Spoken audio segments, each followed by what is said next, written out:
टनवादम में हल्का याराना सखन पारा कुल पाकिस्तान मुशायरे की तकरीब निजी शादी हॉल में मुनक़िद कई वई।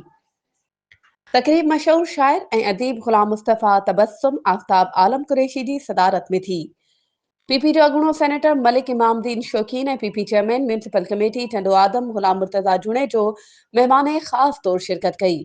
पूरे पाकिस्तान में आयल मशहूर शायरन ऐं शायराना रेहाना रोही, मीर एतजाज खान, शहजाद मलिक, मिठू सांगड़ाई, आफ्ताब आलम कुरैशी, मीन अहमद बिलाल गौरी, डॉक्टर मोहम्मद इकबाल शेख, अहमद इमरान अवैसी ऐं ॿियनि मुशायरे में बहितरीन शायरी पढ़ी वेठलनि खां तमामु घणी दाद हासिल कई।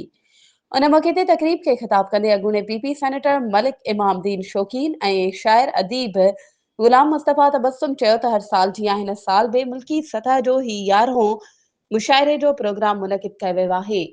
हुननि चयो त हर दौर में शायरी पंहिंजी शायरी वसीले समाज अंदरि थींदड़ उथल पुथल खे लफ़्ज़नि ज़रिए कलम बंद कंदो आहे ऐं इहा शायरी हिक तारीख़ बणिजी वेंदी आहे जंहिंसां तारीख़ तहज़ीब ऐं इल्म जा शागिर्द सदाईं सबक़ हासिल कंदा रहंदा आहिनि। इन खां अॻु आयल मौज़िज़ महिमाननि ऐं शाइरनि खे सिंध जी सूखड़ी अचक ऐं टोपी जा तोहफ़ा पेश कया विया। वधीक ख़बरुनि ऐं अपडेट्स जे लाइ असांजे चैनल खे सब्सक्राइब कयो ऐं हा बेल आइकन खे प्रेस करणु न विसारिजो त जीअं असांजी हर नई अचण वारी वीडियो तव्हां ताईं पहुची